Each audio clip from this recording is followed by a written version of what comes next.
Allahu Allahu Allahu Allah Allahu Allahu Allahu. Bismillahirrahmanirrahim. Assalamualaikum warahmatullahi wabarakatuh.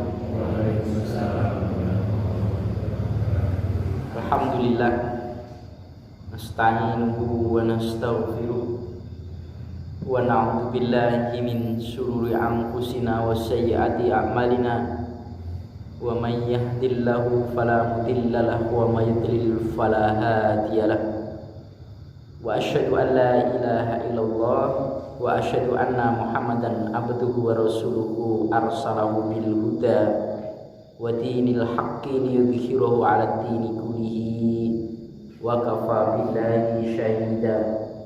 Allahumma sholli ala Muhammad wa ala alihi wa ashabihi ajma'in. Faya ayyuhan nas ittaqullaha mastata'tum wasma'u wa ati'u la'allakum turhamun. Fa'alamu anallaha qala ya ayyuhalladzina amanu taqullaha wal tandur nafsum ma qaddamat lighad wattaqullaha innallaha khabirum bima ta'malun. Amma ba'd. Bab yang ke-50, babul khaufi, ya, bab takut. Sudah saya bacakan dalil-dalil ayat-ayat yang berkenaan dengan bab khauf, dan telah saya bacakan juga hadis yang pertama dari bab ini berkenaan dengan khauf yang keterangannya kemarin belum selesai, ya. Hadis yang pertama ini pada dasarnya seluruh manusia ini diciptakan oleh Allah Ta'ala, dan dalam ciptaan-ciptaan ini sebelum ilmu kedokteran disebut, Rasulullah Shallallahu Alaihi Wasallam telah menyebutkan keadaan-keadaan apa yang ada di dalam rahim seorang ibu manakala seorang suami istri bercampur atau berhubungan, perubahan-perubahan yang ada dalam rahim. Beliau menyebutkan Nabi Shallallahu Alaihi Wasallam ketika seorang suami istri berkumpul berhubungan mengeluarkan sperma, ya, kemudian atau mani itu, ya, mutfah yang disebut mutfah itu berdiam di rahim seorang ibu itu selama arba'ina yauman, selama 40 hari. Jadi 40 hari itu berwujud mutfah atau mani. Terus kemudian lambat laun berubah, kemudian menjadi segumpal darah atau alaqah. Alaqah pun juga waktunya juga sama arba'ina yauman, ya, selama 40 hari. Jadi selama 40 hari ini awalnya mani, kemudian berubah, ya, semakin kemerahan, kemudian merah yang sempurna. Ketika 40 hari mani itu berubah menjadi darah. Kemudian setelah 40 hari lagi darah itu akan menjadi mudghah atau disebutkan dengan segumpal daging.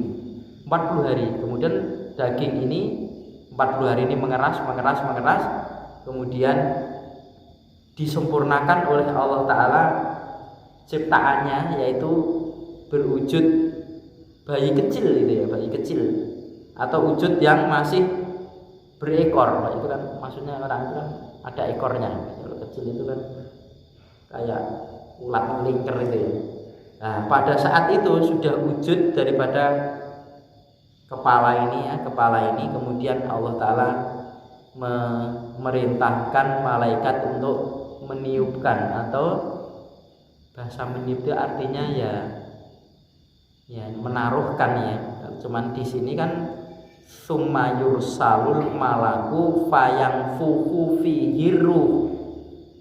Jadi Allah Ta'ala memerintahkan sama malaikat untuk meniup padanya ya pada si bayi tadi ruh. Ruh ini bukan milik malaikat tapi ruh ciptaan Allah Ta'ala. Nih taruh si bayi ini. Setelah itu ya malaikat itu wa yu'maru bi arba'ina kalimatin.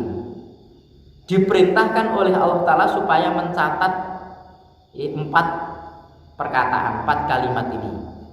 Yaktubu rizqahu wa ajaluhu wa amaluhu syaqiyun aw sa'idun. Disuruh mencatatkan tentang rezekinya, kemudian ajalnya, kemudian amalnya, baik mereka itu syaqiyun aw sa'idun, dia itu orang nantinya celaka atau dia itu seorang yang akan bahagia, dicatat. Jadi rezeki kita sudah ditakar oleh Allah Ta'ala. Dan bapak-bapak iman bidin rahimakumullah, jangan salah beranggapan kita bekerja itu supaya kaya. Tidak, karena kaya itu catatan. Fantasiru fil ardi wa bataghu min fadlillah. Kalian bertebarkanlah di permukaan bumi, bekerja mencari karunia Allah. Belum tentu orang yang kerja keras rekoso itu terjadi hasilnya banyak menjadi kaya, juga tidak. Orang yang kerjanya ringan terus hasilnya sedikit juga tidak. Bahkan ada orang yang tidak kerja sama sekalipun Allah Ta'ala beli urusan-urusan dunia, baik mereka beriman ataupun tidak beriman, diberikan oleh Allah Ta'ala. Semua karena urusan dunia, urusan yang murah. Sampai Rasulullah SAW tidak pernah mengajarkan soal dunia ini sama sekali, tidak. Karena yakin urusan dunia tidak semua orang pasti bisa. Jangankan manusia yang dibeli oleh Allah Ta'ala akal yang sempurna, fi asani takwin ini. Ayam saja satu babonan gitu ya, satu induan, anaknya lebih dari 10 saja, dia keluar belum tentu mana rezekinya saja, dia tenang, dia tidak bingung rezekinya di mana, dia tahu. Padahal cuman sekolah juga tidak, pintar juga tidak ini ya, punya tutuk sama ceker itu aja diberi oleh Allah Ta'ala, itu dia yakin, seyakin-yakinnya. Dan tidak berhenti seperti itu, nanti anaknya itu disampai sudah lagi dia telur lagi, tidak ada sejarahnya kapok. Masya Allah. Apalagi burung ya, setiap mau bertelur pasti bikin sarang. Sebetulnya meski bikin sarang, tidak ada kapok-kapoknya. Rezekinya di mana? Masya Allah. Mangan doyak ini di warung, dirinya sendiri warak, kemudian dia pulang, anak-anaknya juga dibawakan rezeki itu. Jadi rezeki itu ditakar. Jadi kita jangan khawatir, asal kita mau berusaha. Tapi ingat ya, takdir itu milik Allah, sementara ikhtiar milik kita. Kita diperintahkan oleh Allah Ta'ala ikhtiar. Dan untungnya kita kalau jadi orang beriman, kita berikhtiar itu diganjar oleh Allah Ta'ala karena perintah. Jadi kita usaha ini dalam rangka ibadah. Jangan sampai kita bekerja ibadah ini kok melanggar. Masya Allah, mau ibadah kok melanggar itu kan ya gimana ya? Ibadah kok maksiat, subhanallah. Dan tidak akan diberikan jatahnya sesuai dengan apa yang telah dicatatkan oleh Allah Ta'ala. Meskipun dia mungkin membunuh saudaranya ya, sampai wah masya Allah, tidak akan ditambah karena itu adalah jatah gitu ya. Terus kemudian ajal, namanya ajal ya sudah, dimanapun kalau sudah ditentukan ajalnya ini, baik mereka lantaran sakit lama ataupun tidak, bahkan mungkin tidak sakit, tabrakan jedek langsung meninggal ya. Layak lamu syai'an, tidak ada yang mengetahui sedikit pun tentang masalah ajalnya, meskipun dirinya sendiri ya. Sebab apa yang dibanggakan oleh manusia ini? Ngatur dirinya saja tidak bisa. Soal rezeki diatur dirinya tidak bisa. Bahkan membuat makanan untuk dia makan sendiri saja tidak bisa. Kan gaya panganan lah betul sakit, ngolah misalnya usaha. Kemudian ajalnya juga seperti juga sudah dicatatkan sebelum lahir gitu ya. Selama roh ini ditiupkan, ketika mudghah kemudian alaqah kemudian mudghah sampai kesimpulannya umur 120 hari barulah ditiupkan roh ciptaan Allah Ta'ala. Sebelum itu maka ulama bersepakat kalau keguguran sebelum umur itu maka tidak ada kewajiban untuk mensolatkan karena belum ditiupkan roh padanya. Kemudian wa amaluhu, amalnya, perbuatannya.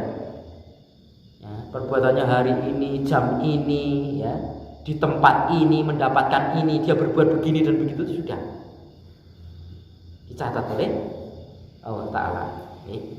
Kemudian sampai di sini, wa syaqiyun au sa'idun, gitu. Ya. Dia itu orang yang celaka atau orang yang bahagia. Dia tahu oleh Allah Ta'ala, kita ada yang tidak tahu. Maka kita kalau sudah diberi iman oleh Allah Ta'ala itu perlu penjagaan. Tidak ada jaminan kok. Wah, saya sudah beriman, tidak mungkin imam saya itu lepas. Ketika terjadi perang Yamamah, ya itu ada seorang sahabat di zamannya Abu Bakar As-Siddiq atau Umar itu ya, meminta izin untuk pergi ke Yamamah karena di Yamamah ini ada salah satu seorang yang mengaku nabi namanya Musailamah. Wah, ini orang harus mati ya. Dia namanya Afwan bin Rajal. Rajal bin Afwan terbalik. Dia minta izin sana seorang bunuh akan minta potong batang lehernya. Terus sampai di Yamamah itu balik, ya, berbalik 100 derajat. Semua orang di negeri itu mendukung, ya, Musailamah itu menjadi nabi yang setelah Nabi Muhammad SAW. Masya Allah. Padahal ketika masih hidup saja dia mengatakan, ya Muhammad, ya Rasulullah, seandainya engkau wafat, saya akan bisa mengemban apa yang engkau emban saat ini. Rasulullah langsung ambil pelepah kurma, cukup belarang. Ya Musailamah, jangankan apa yang sambani saya berikan kepadamu, ini pelepah kurma ini saja saya tidak akan percaya akan kuberikan kepada kamu. Rasulullah SAW akhirnya sahabat tadi akhirnya justru balik. Wah, ini kalau betul-betul menyerang muslimin, jelas muslimin kalah nih pasukan, udah. Akhirnya dia justru mendukung ini nabi yang palsu ini. Dengan adanya pendukungan dari sahabat nabi yang terkenal ini, tuwabahlah, wah betul ini Musailamah nabi, nyatanya ini orang yang dekat sama nabi dulu ketika masih beliau Nabi Muhammad hidup saja mendukung kok, apalagi wah, akhirnya timbullah satu fitnah. Tidak ada jaminan buat kita ini. Dan banyak contohnya orang-orang yang awal-awalnya berbuat satu kebaikan, kemudian kalau Nabi menjelaskan itu, memberikan itu setapak demi setapak, ya, sejengkal demi sejengkal, dia itu meninggalkan apa yang telah dia yakini, sehingga terseret arus. Orang itu meninggalkan dosa itu pada awalnya itu, ya, meninggalkan satu kewajiban itu pada awalnya koyok gelo, jenengan terus rutin ngaji ini. Meninggalkan ngaji itu kayak gelo, wah iso ngaji deh, kehilangan salah satu kewajiban menuntut ilmu, belajar bersama ini. Tapi mungkin 2 kali rotok gelo, 3 kali, 4 kali sudah biasa. Tinggalkan biasanya. Orang melakukan maksiat juga seperti itu. Dan karena seringnya dia melakukan maksiat, maka orang berbuat maksiat itu biasa, gitu ya. Kemudian dalam hadis yang telah saya bacakan dulu, Rasulullah SAW bersumpah, fawalladzi la ilaha ghairuhu inna ahadukum la ya'malu bi amalin ahlul jannati hatta yakunu bainahu wa bainaha illa dira' fayasbiqu alaihil kitab fayamalu bi amali ahlun nar insyaallah fayadkhuluha. maka demi zat yang tidak ada ilah selain zat tadi, yakni Allah Ta'ala, sesungguhnya salah satu dari kalian ini sungguh dia itu telah beramal bi'amalin ahli jannah, dia mengamalkan amalan ahli jannah, hatta yakunu bainahu wa bainaha ila diro. Orang tadi beramal tadi di antara dia sama jannah itu tinggal 1 diro. Ya, hampir dia ke surga. Namanya hampir itu tidak hampir masuk surga, berarti tidak. Itu diro. Fayasbiqu alaihi kitab faya'lamu bi amali ahlin nar. Maka mendahului catatan ketika belum lahir itu dia itu ahlun nar. Dia itu ahli neraka. Maka dia beramal amalan ahli neraka. Sampai fayadkhuluha, dia itu memasuki ke neraka tadi. Masya Allah. Berbuat satu kebaikan, terus kayak rohib barsis orang Yahudi. Masya Allah, dia itu ahli ibadah. Masya Allah, dititipi saudaranya, anak gadisnya apa adiknya gitu, ditinggal jihad fisabilillah. Dia itu seorang alim, itu dia yakin dia akan terjaga. Dia awal-awalnya kayak di penjara itu ngasih makan, tangan ini. Akhirnya tergoda juga, mosok ngai pangan yo koyo ngono iki. Mbok yo sing disumanggake sing apik. Lah setan udah begitu. Monggo. Akhirnya nggih tahu suaranya. Suaranya mentok dodo itu ya. Nampani tahu kebaikan jari-jarinya mungkin gitu ya. Mosok bermunut tok, mbok dijak omong-omong toh. Wong itu ya saudara muslim ini. Sampai setan akhirnya pendek cerita sampai berzina. Digoda setan. Setelah itu tidak bingung loh, kamu harus sekarang ulama loh. Kalau ini sampai ketahuan orang akan hancur loh. Gimana ini cara? Masih ada. Kamu kubur saja di dalam rumah kemudian kamu diam. Nah, tahu-tahu nanti kalau ditanya orang kabur. Itu ya. Konangan juga. Setan itu beliau tahu konangan. Wah, ini bagaimana caranya sampai konangannya mau digantung. Setan itu tidak diam. Aku masih bisa membantu kamu kalau kamu mau sujud kepadaku, maka aku akan menolongmu. Subhanallah. Mau di tiang gantungan itu mau sujud, mengakui bahwasanya ilahnya itu adalah setan, iblis. Setan itu dia tinggalkan. Masya Allah. Telah mengakui bahwasanya sesembahan itu adalah setan, kemudian ditinggalkan oleh setan, mati dalam keadaan. Orang seperti itu bisa saja kalau catatannya. Makanya kita meminta kepada Allah Ta'ala, kita ini menjaga, tahu-tahu kan kita ini tahu pengapesannya atau pengapesan sendiri. Jazakumullah khairan. Apes kuwi nggon apa? Sudah saya ceritakan dulu. Apes kuwi nek nyawang kae wis rasah nyawang kae sewajarnya. Apes kuwi nek nggon duit yo rasa dadi bendahara, ngoten nggih, rasa dolanan duit. Dia itu ucul mawon lah nggih. Aku keseneng aku nek nyai wong iki terus disebut-sebut ngono lho, ditulis-tulis ngono lho, diucapne wong akeh. Ya usaha sembunyi-sembunyi nggih.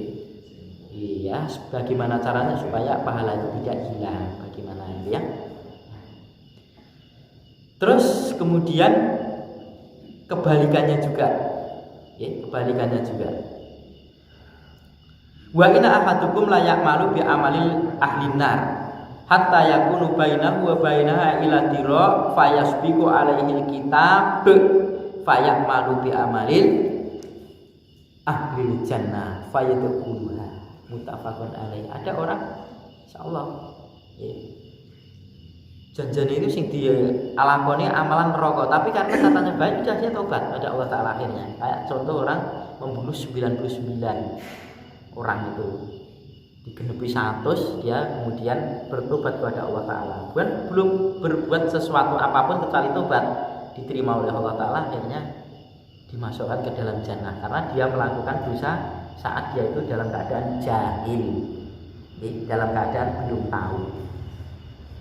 Nah, kita kan menyengaja, insya Allah, ya minta pada Allah Ta'ala Akhirnya terus kemudian takdir yang masih dalam halak ini, takdir yang masih menggandul ini bisa dirubah dengan adanya doa-doa kita ini. Maka perbanyak doa. Takdir yang belum ditetapkan. Kowe nek nglakoni ngono bakal tak ngenekke. Ini orang kan belum dilakoni. Sudah dilakoni, sudah. Rampung. Makanya kita juga insyaallah kita berharap catatan kita itu catatan kebaikan ya. Jadi seorang yang bukan sakyun. Dan enten lho namine sakyun niku. Sakyun sakyo nggih. Jenenge iki cilaka, mbok dilih wae nggih. Jenenge sakyun. Enten yang Mangunarjo Mbah Sakyun kali pun meninggal. Jenenge Sakyun. Jenenge nama tonton lah sapa jenenge Saiton lah jenenge. Wah jenenge tanton sama Saiton. Lah kan nang Al-Qur'an enek lah. Yo enek nek ora perlu dicontoh ngoten lho. Lha Firaun lak nggih enten lho Al-Qur'an tenan. Saya punya teman dulu di Jawa Timur itu. Namanya Pak Bakri. Dan tanya, kita kok ini itu dalam lingkungan pondok. Wis lahiran bojomu. Sampun Pak Yai. Anake jenenge sapa? Kula jenenge Ibu Tiho Amardotillah. Wah. Ya ape, ning kuwi kok sak ayat lah. Wis akhire wis liyan jenenge Zainab pun wae. Nah, pun pilih Zainab. Jane ya ape Ibu Tiho Amardotillah. Amrih atau wong goleki ridhone Allah ya apik kan. Dawan mungkin. Nek niku sae. Jadi di Al-Qur'an itu ada nama-nama yang sekedar untuk kita itu jadi pelajaran, bukan untuk ditiru seperti Hamam, Korun, Fir'aun. Boleh. Tidak boleh dipakai nama meskipun dalam Al-Qur'an. Dan jenenge niku orang korup jenenge sapa? Pak Korup. Kok jenenge korup? Korupsi mbah piye? Jenenge tak korup. Wah, jenenge apik kok. Celokane lho kok korup ini lho. Oh lah, korup iki dadake korupsi ya nggih. Pun masyaallah nggih. Insyaallah. Intinya kita berharap kepada Allah taala bagaimana supaya Allah itu membaikkan daripada apa yang kita lakukan. Dah tinggal menambah itu nggih, tambahane nggih pun sik rada dawa. Hadis yang kedua, wa anhu dan darinya. Itu yang pertama. Ibnu Mas'ud. Insyaallah nggih. Dan dari Ibnu Mas'ud qala berkata Ibnu Mas'ud qala Rasulullah sallallahu alaihi wasallam bersabda Rasulullah sallallahu alaihi wasallam yukta jahannam didatangkan dengan neraka jahanam. Yauma idzin pada hari itu lah padanya pada jahanam itu sab'una alfan zimain. Insyaallah nggih. Zimamim.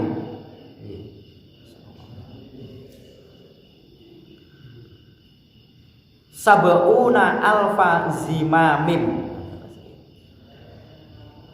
Pada hari itu neraka jahanam, laha padanya jahanam itu ada 70.000 zimamim. Zimamim itu kekang.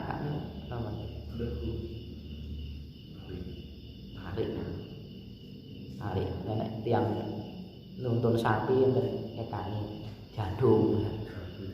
Ma'akulu zimamim bersamanya tiap-tiap satu kekang itu sab'una alfan malakin, dipegang 70.000 malaikat. Masya Allah. Ya jurruna, yang apa? Yang dia itu malaikat itu menyeret neraka. Rawahu Muslim. Meriwayatkan hadis ini Imam Muslim. Artinya sahih ya. Jadi Nabi ini mengkabarkan, Masya Allah, didatangkan pada hari itu didatangkan neraka jahanam ya, di hari kiamat besok di akhirat sana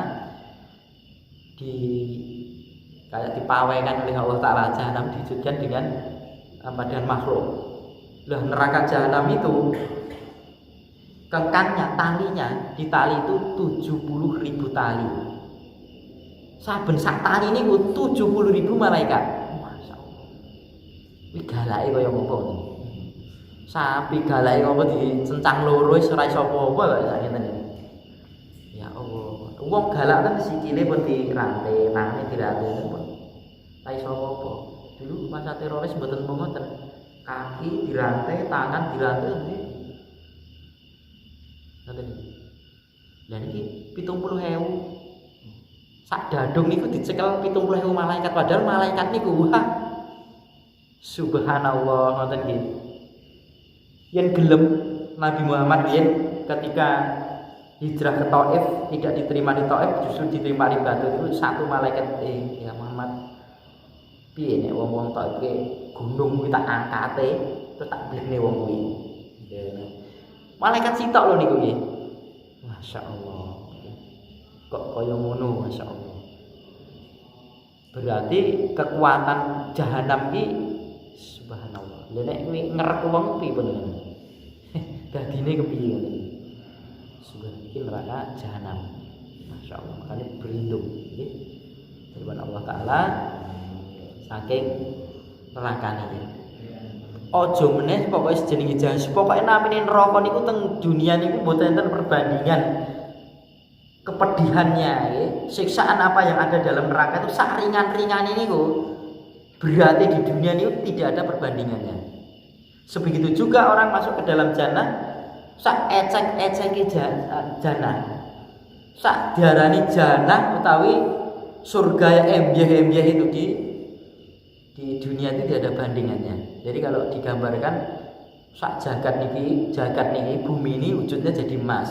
Untuk beli botone jannah satu saja mboten nutut. Subhanallah kaya ngopo.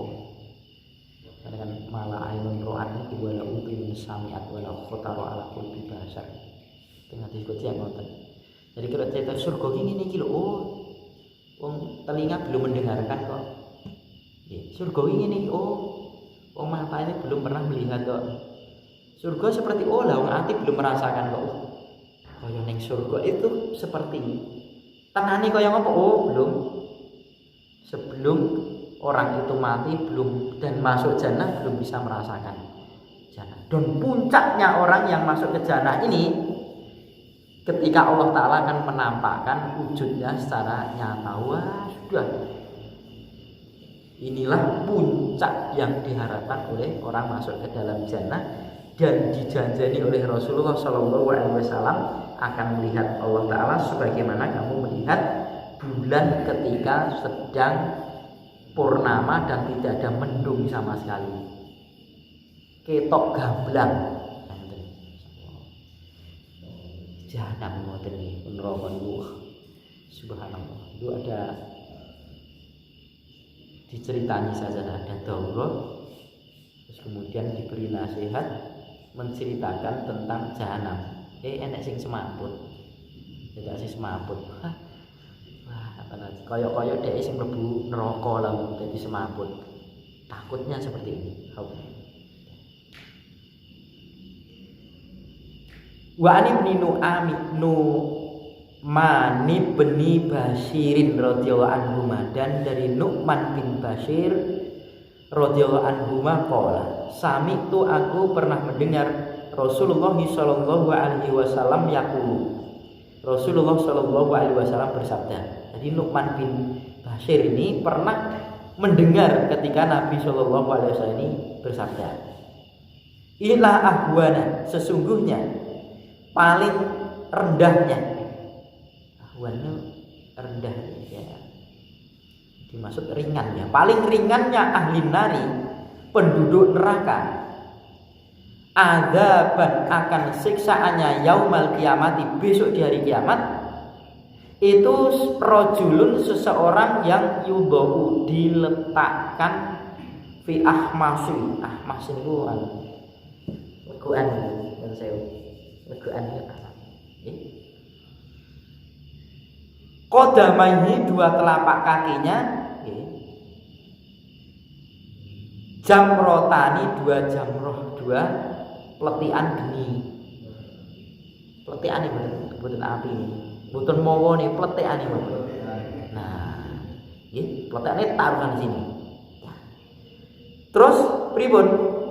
Yagli minhuma dima'uhu. Mendidihlah dari keduanya, dari kaki keduanya tadi dima'uhu otaknya. Jadi mriki ditaruh pletekane mriki ini umum. Blekuduk. Dan ini tidak mati. Nah, kita nyoba nggih nyuguk ke tangan teng banyu umum. Padahal itu cuman 100-an nggih. Derajat nggih bukan. Niku wonten niku mriki mboten umum rasane niki pun masyaallah. Niki sampai mriki umum. Dan itu dijelaskan paling ringan. Hiburan untuk pamannya Nabi ketika didoakan oleh Rasulullah SAW ketika mau masuk, diajak masuk muslim, diajak orang muslim tidak mau sampai matinya, sampai diturunin ayat meskipun kamu mendoakan sampai 70 kali ya tidak akan diampuni. Oh, ping 70 ya tak tambahin apa yang betul ora diampuni lah Rasul kan gitu. 71 no lah. Artinya tidak diampuni. Terus Nabi diberi hiburan supaya tidak begitu susah. Ada pamanmu ya sudahlah karena engkau ya Rasulullah pamanmu masuk neraka paling ringan dah ada rego. Terus baru tiga ini ringan itu lah. Tebae Mayaro tidaklah melihat atau pendapat anak akad dan bahwasanya seseorang asyadda yang paling dahsyat minhu darinya itu adaban siksaannya. Ojo diceritake, ojo berpendapat kaya ngopo sing paling dahsyat neraka kuwi ngoten maksudnya. Iki sing paling ringan ngono kuwi. Wa inam dan sesungguhnya la ahwanuhum sungguh paling ringannya mereka itu adaban akan siksaannya. Muttafaqun alaihi. Nabi cipta niku bahasa kita kowe aja teko ya piye ping paling dahsate neraka. Ora kita critake sing paling ringane wae lha. Nah, itulah nggih. Neraka kaya ngoten niku. Makanya setiap kita berbuat satu dosa itu mbok eling iki. Wonten iki. Mriki dikeki umum tuh mboten sedo. Orang kan seberat-beratnya siksaan itu orang kalau sudah mati kan sudah orang dibakar lah hidup-hidup taruhlah tangannya saja dibakar itu kalau sudah jadi arang di kapak-kapak ini kok itu tidak akan terasa sudah jadi arang pun mati kan ini. Nah kemudian kalau di akhirat kelak itu setiap terkelupas maka diganti kulit yang lain kan lupas terus kayak kulit naik kan terasa terus menerus koyopo rasanya. Dan itu kalau orang-orang kafir tidak ada harapan dia dipindahkan dari sini. Kerasan nggih mboten niku mboten kerasan nggih mboten. Keadaan niku. Teng rokon. Makanya kalau di suatu Zumar ini masuk neraka niku keadaanipun mboten keadaan sukarela, dipaksa, ya digiring dia. Digiring dan digiringnya bukan ayo bukan begitu. Tapi dipaksa dia untuk masuk ke dalam neraka itu karena pada awalnya tidak mau. Ternyata dalam Bukhari diceritakan orang yang masuk ke dalam surga terakhir itu seorang laki-laki ternyata dia mulai masuk surga itu muga-muga itu selain mau akan berikan rokok tangkiwan itu ya Allah kula sing mboten teng surga wae sing kula nganu sing penting kula mboten teng mriki lha. Wis ora nyang surga, ora nyang pokoke ora rasane mlebu surga sing penting ora disiksa. Kok ning endi lha, Pak? Tenan lho ya Allah tak dikatakan tenin lho Mas ya. Nggih ya Allah seperti mboten niku. Tapi setelah dibuka oleh ngiten lho surga niku jeneng mboten kepengin lah ngoten. Kepengin akhire napa kula asalnya ndak ya Allah. Tidak lah ngoten. Dia pun nyedak sampai pengen nginjen sampai walah toh akhirnya kuwi kepengin jerone kaya ngopo empere ngopo sampai kepengin jerone kaya ngopo itu sampai Allah taala ini ditertawakan yes mlebu jannah kono ora sampai terakhir orang laki-laki pun Masya Allah itu di Bukhari diciptakan seperti itu. Masya Allah beruntung saja suwe suwe lah kan ngadili sak cepet-cepete wong ngadili kan ya tetap Masya Allah ini tetap cepat ya kan syari'ul hisab dalam ayat itu cepat mengadil Allah Ta'ala cepat niku jarak orang miskin sama orang kaya itu 500 tahun dan hitungan 500 tahun itu bukan 500 sini tapi 500 sana ya. Jadi wong melarat itu duwe keutamaan kalau masuk surga lebih dulu dari orang yang kaya 500 tahun sebelumnya. Lah si sugih punya keutamaan bisa masuk jannah yang lebih tinggi dibandingkan dengan orang miskin. Dene sing hadis sing dicemburoni wong melarat niku lho. Iso sedekah wong melarat bingung lan iso sedekah. Wah, surga diboro wong sugih.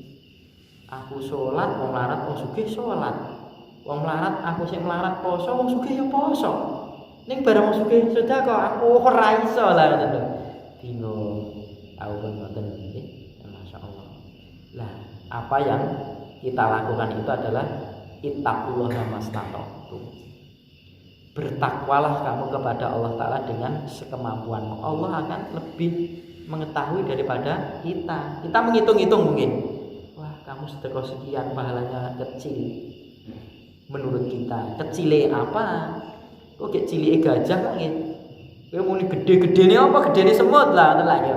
Cilik-cilike gajah karo gede-gedene semut ya. Maka janganlah meremehkan sampaikan walaupun hadis ini untuk para ibu-ibu perempuan, Nabi itu pernah mensabdakan la tahqirona minal ma'rufi syai'a. Janganlah kamu meremehkan sesuatu meskipun itu barang itu kecil. Walaupun mungkin narik nih kalau niku ditarik terus kemudian kalau ditarik dipelembungi terus ditarik. Nah, kan mesem. Kayak mesem niku tipe cuman ditarik mundur pun dadi ora ragat niku diganjar. Nek kali bojone mang narik sak kuat-kuate mundur lah ngono. Bojo malah karo bojone malah dijokke, mang ngejokke terus mundur iki. Nah, pokoknya sesama muslim mang mundur iki, mang narik. Begitu tarik mesti melengeh mrene. Mau pelengeh itu diganjar lho Islam niku. Ingat ojo sampai ngremehke atau tenggalan kok enten rintangan. Oh, iki nek eneng mungkin boten dianggap boten bahaya. Kulit pisang. Ngoten wah iki meleset nih wong berpahala. Insyaallah ngoten iki.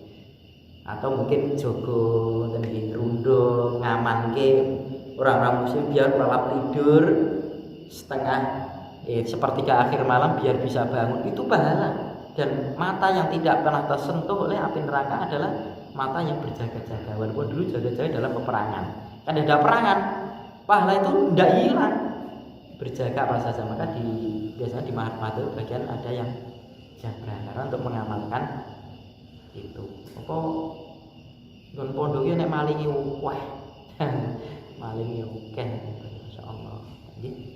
Nah, Bapak sekalian, dengan begitulah neraka itu keadaannya. Sebagian saja Rasul kok bisa menceritakan lah, Rasul layantiku anil hawa in huwa illa wahyu. Apalagi di Mi'raj menyaksikan secara jelas secara neraka ini. Mungkin ini yang kalau aturaken ini dari menikah sekalian, insyaallah kita lanjutkan di pertemuan yang akan datang. Bisa aku qoulina astaghfirullah